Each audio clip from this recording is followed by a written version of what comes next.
Yo, welcome back. This is Stu42 with another Minecraft video. This pack is shaping up to be quite a long season. There's so many things I want to do still, and every time I sit down and want to do a bit more, I realize I should record it as an episode so that you guys can see the journey, just because there's just so much to do. So the thing I wanted to do today is I'm getting a bit sick of feeding these things with this special energy here, which I've been using up. Yeah, I've been using up quite a bit of my redstone for that. Glowstone's not too bad, but yeah, definitely using up the redstone faster than I'd like. So we want to convert these to use the heating elements and RF. Now, the heating element does require this nichrome ingots, and this is what we've been waiting for, because to make nichrome, you need to either have nichrome dust, which, you can't really get. No way we're going to have an arc furnace, but the metal alloy is what we want. So 6 nickel, 2 chromium, and an iron, and it's this chrome that we've been waiting for. Now, down in our output, we have, where are we? Silver, lead, iron, 4 chromium. So we can make 2 lots of that nichrome. So nickel, we've got standard. I think there's some standard nickel ore. Yeah, standard nickel ore there. So what I might do is crush some of that up. What we're going to need, though, is we're going to need this metal alloy table. So this is a little bit nasty to make. Iron furnace, buckets and dawnstone, blocks of bronze, weighted pressure plates, pretty easy, and obsidian, pretty easy thing to do. So we're going to get one of those made, slap it down over here, and get some of that nichrome made. Then to do with power, at the moment I've been using the survival generator. It is ridiculously slow. I've been trying to get sulfur out of the sulfide bits, but we're going to need to upgrade that as well. So this episode I thought we'd do the metal alloy and then actually head over to add-ons. And they have a generator. In fact, add-ons has a lot of stuff. If we just look for generator, oil generator. I was going to look at the oil generator because we can grow some canola, use the canola oil, and hopefully generate a bit of RF out of this. I'm not sure how much it generates, but hey, that's the fun of checking it out. So I'm going to run away. I'll do the metal alloy. I'll get that built. We'll come back and make some nichrome and see if we can convert some of these things to using RF. And then we'll move on to planting some. Well, I'll probably plant the canola first. Out over there somewhere, since I've got some, and yeah, I'll see you back here once we're ready to do the next bit, so see you in a bit. Okay, we're back just for a little bit. I've managed to build a metal alloy. I've also got the ingot pattern in there, which is what we need. Nothing too difficult there. As you can see, the pattern's in the bottom there.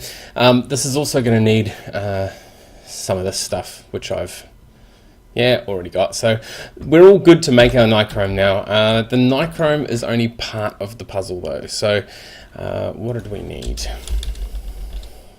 Might as well make some while we're here. So 6 nickel, 2 chrome and an iron. So we want 12 nickel, 4 chrome and 2 iron. So 2 iron, 4 chrome and 12 nickel. And we should be able to go doot, doot, doot. Hey, there we go. And it's using a fair bit of power too. But 9, excellent. And another 9 will come from the other lot. Cool, so that's our nichrome sorted. Now with the oil generator, which is from add-ons. I still haven't made this yet. I need to make some more iron casings, aluminium, brass, iron plates, blocks of quartz, all that sort of stuff. But in order to do that, we also needed to make an oil. I might as well just type it. Oil press. Oh, where's it gone? It's called a canola press. Canola press, yeah. So, and to do the canola press, we need this thing called an EnderIO crystal. Now, the EnderIO crystal is pretty easy to make, but you need an atomic reconstructor. So that's what I'm kind of in the middle of making. I've got one of those. Got my 4 of those. And as per usual, I've done it around the wrong way. Now, I might put this next to here so that we get some Wow. Whoa. Huh. That's cool. Hold a redstone torch to toggle. Alright, so I obviously haven't read up on this. I thought this was just going to be a normal machine. Redstone torch. Pulse.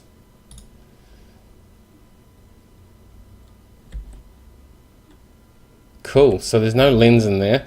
Now, what we need to do for the EnderIO crystal is, there's a book here. Now we can search for reconstructor? Crystals and reconstructor. Cool, so the atomic reconstructor is used to craft crystals, which are the main crafting ingredient. Suppose it's a laser. When the laser hits a block, it'll convert all surrounding items and blocks, provided they can be converted. Cool. Different lenses that don't follow the default behavior. Alright, well, one of the things we need is a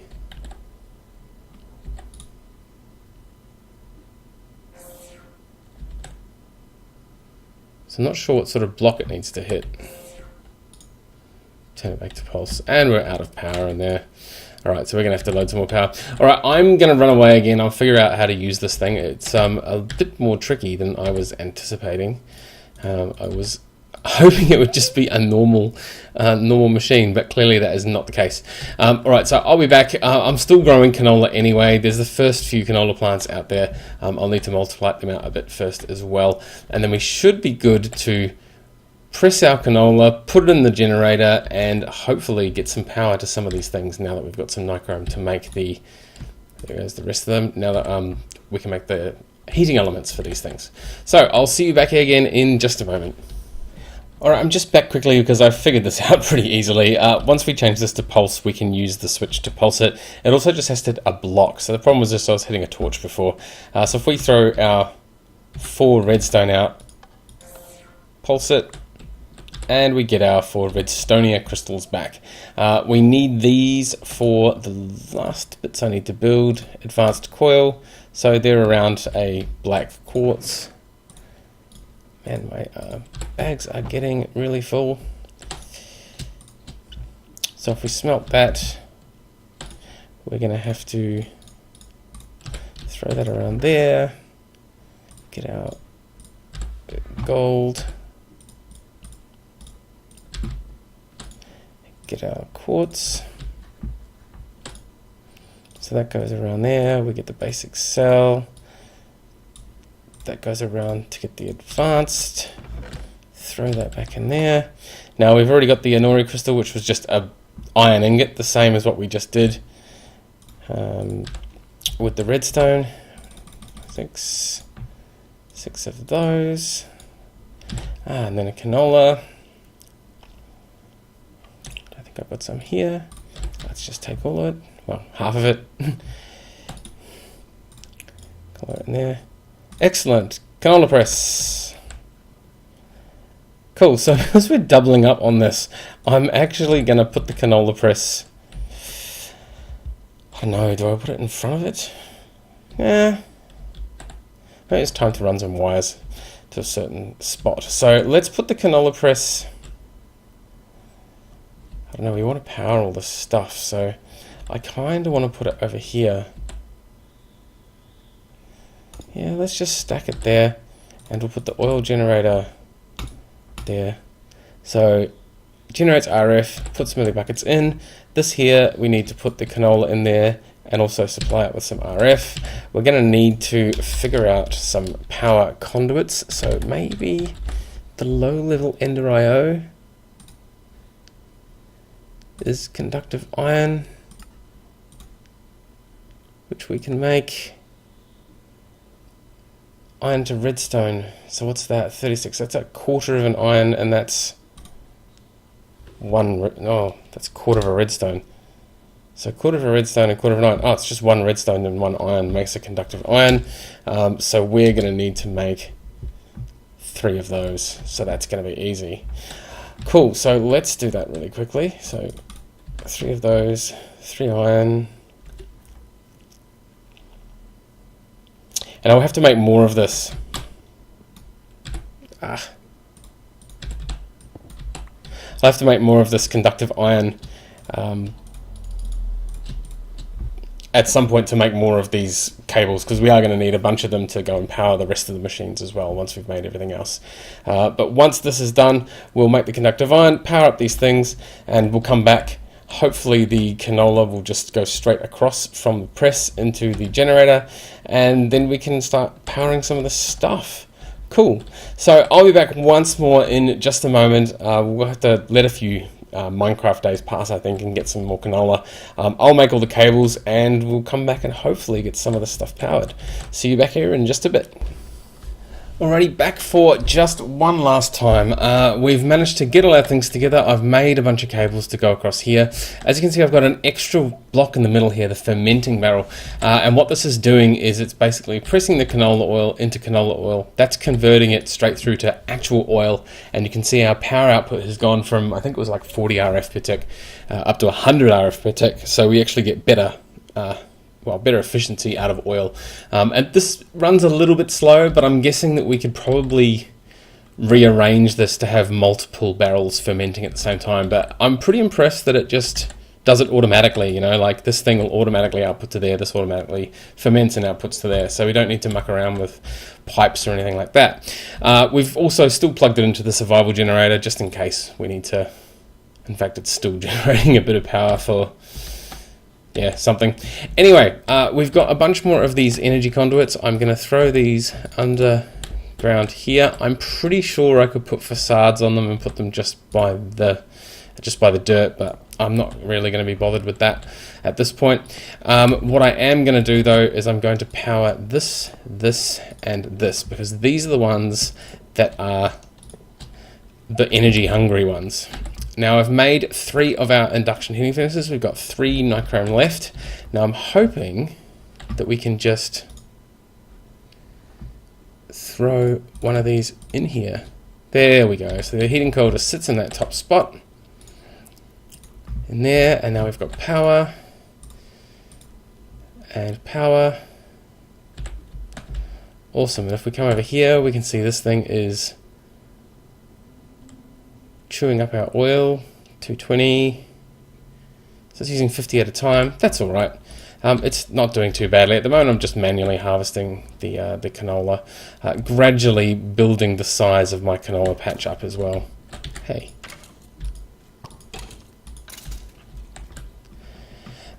So if we put a torch there, torch there, torch there. Yeah, so as you can see, I'm starting to get this to be a little bit bigger. Gradually we'll get to a point where I think we can get some automated harvesting on that, but that'll be down the track. For now, this is fine being manual, and as you can see, these are now nice and powered. This is running just fine. We are, however, going to need to sort out our hydrofluoric and syngas again. Why is that not coming out of there? Oh, it's full. Alright, so alright, I'm going to need to do something about that. We'll probably upgrade that chest. It's probably the best idea for now. But this is working pretty well. We can now get all of this stuff sized and analyzed and extracted all the way through the end. We are going to need to still sort out our situation here, but hopefully we'll be able to upgrade these pipes at some point to the EnderIO once we get the alloy smelter. But again, a job for another day. For now, this is looking pretty good. So that's all from me. So as always, thank you very much for watching, and see you next time.